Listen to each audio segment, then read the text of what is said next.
Hi everyone, I'm Margaret Law and welcome to my YouTube channel. I'm an artist based in the Bay Area of California and I'm primarily an oil painter.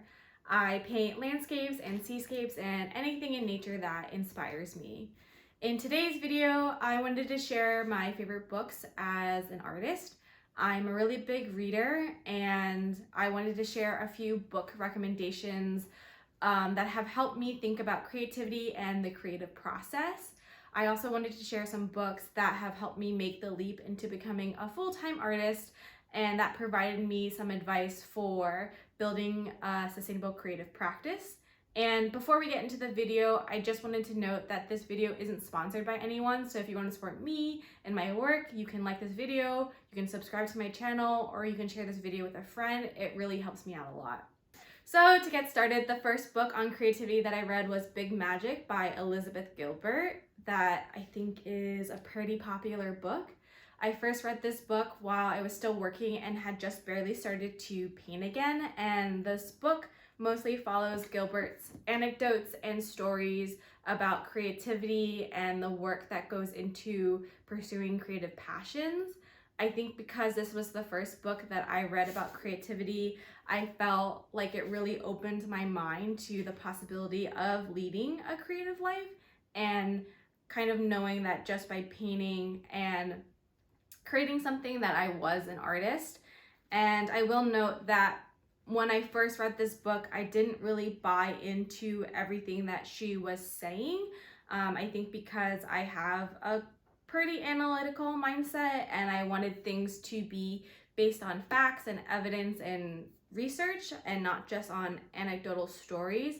But I think as I've kind of grown as an artist and have been pursuing my creative passions for some time now, I have become more open-minded and I feel like I relate to the book a lot more. I think I've read this book at least 3 times at various points of my creative journey, and I have found it to be increasingly more relatable and also comforting throughout the reads. So that's the first book. And then a more recent book on creativity, or more recently published book on creativity, is The Creative Act by Rick Rubin. This book has gone around my artist circles and everyone I've talked to about it has really enjoyed this book. And so the way that it's written, it's these short essays or even poems or lists that are about various points in the creative process, and I found that there are a lot of overlapping themes with Big Magic, but with a different take in writing style, and I find that very interesting and enjoyable because to me it means that there are a lot of universal and overlapping experiences when creating a creative pursuit or when following a creative pursuit, but there are also different interpretations and takes on them. And because the Creative Act focuses on different aspects of the creative process and the way that it's written, I have found that I can kind of open up this book and find a chapter and read it at random, and then be able to apply it to my life or think about how I can take the advice or notes in it and see what I can learn from them. And so it's a really easy book to pick up and read a random chapter and then kind of feel inspired or find some insight there. Another book I go back to a lot is The Artist's Way by Julia Cameron, which is also quite a popular book, and it's really more of a workbook slash guide to help you pursue your creativity. It's essentially a 12-week program that is meant to help nurture artistic expression and self-discovery, and one of the main pillars of this book are the morning pages, where you journal for 3 pages every morning, every day, and that's something that I've actually been doing for a few years now, and I think I've gone through The Artist's Way itself 3 times. The first 2 times while I was still working at my previous job, and then a 3rd time right as I was leaving to pursue my job as a full-time artist. And something else about this book is that it's part of a 3-part series. The other books are, let me see, Walking in This World and Finding Water. And I have done Walking in This World twice now as well. And I think overall the series of books have helped me really ground in what I wanted to do as an artist and helped me overcome various creative and personal blocks that I had in building the life that I wanted to live. And I do think it's really helped me, again, open my mind up to the creative process and kind of work through my own personal beliefs and blockers and really expand what I do in my life and what I create. So then another book that I think has helped me a lot, and it really helped me kick myself into gear during the first months of being a full-time artist, is The Practice by Seth Godin.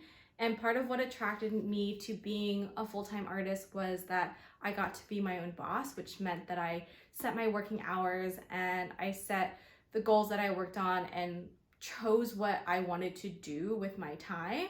But it also has a flip side in that it's really hard sometimes to be accountable to just yourself and not have anyone else to report to or even to rely on. And that can be quite difficult and lonely. And The Practice provided me the motivation and directive to maintain consistency and be courageous in my pursuits to produce work that is meaningful to me. And this book really helped me understand the importance of showing up every day and consistently creating work, even again when I felt unmotivated or uninspired. One final book that has helped me with building out my art business is Atomic Habits by James Clear. So this isn't a creativity book per se, but the book provides a framework for building and sustaining positive habits by focusing on small incremental changes, aka atomic. And so when starting out as an artist who was working for themselves, it felt really daunting when I thought about all the various aspects of building the career, and this book helped me break down what I wanted to do into smaller parts and help me build habits and processes around them.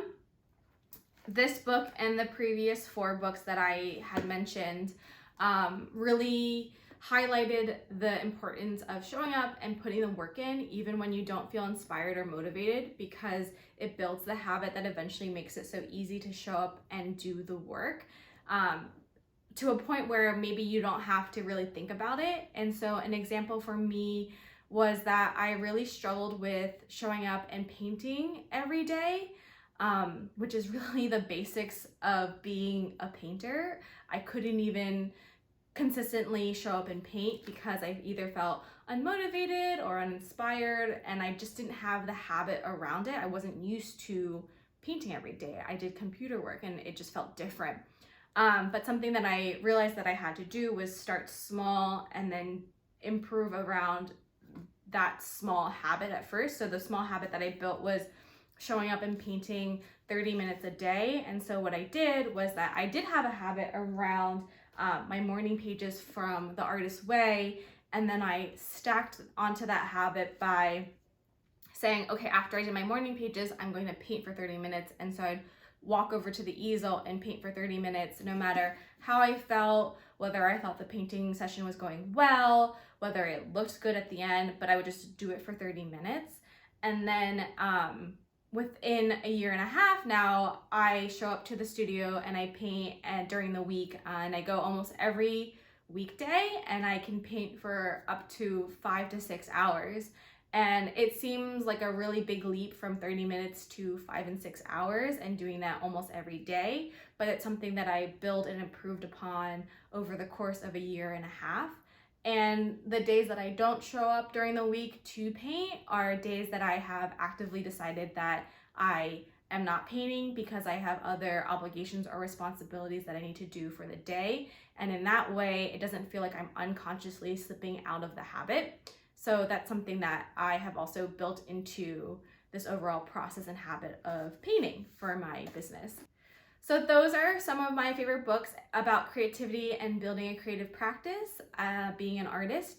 For me, I read these books closely and have thought about them carefully and have read them multiple times because I wanted to take away what the artist wrote to see how I could apply any of the ideas or thoughts to my creative business or life in general. And through critically thinking about these books, I don't think I took I don't think I agreed with 100% of what was said or written, but I was able to take away what was relevant and meaningful to me. So I encourage you to do the same thing if you decide to read these books as well. I would also love to hear any recommendations for other books on creativity or building a business that you would like to share. So put those in the comments below. I'm always looking for more books to read. So thank you so much for watching my video, and I'll see you in the next one.